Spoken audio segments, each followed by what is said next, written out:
Believe me, that was very hard in the early going.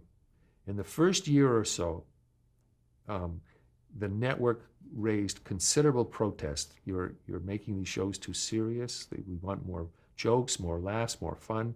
You can't make it too serious. This was the credo going for weeks and weeks and weeks on all the scripts. And some of them were strictly for fun, and we had no problem with it. But there were other shows where we wanted to get more serious, and those were the areas where the contention began.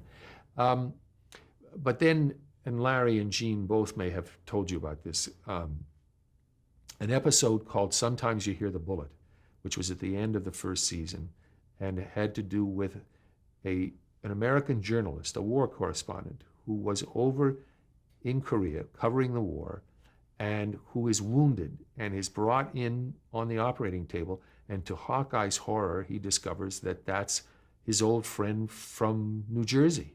This is a guy he knows and had known for years. This is a dear pal. And that, of course, puts a whole different angle onto the war in terms of Hawkeye's reaction. There is somebody I actually knew. This is somebody that I have a personal involvement with. Well, so he treats him, and he helps him. He operates, and he recovers, and then a short time later, he's well enough to go back, and ultimately he dies. And that was kind of like a watershed show. That we were killing off somebody who was more than just an extra, who was more than a number and a body bag on the 7 o'clock news.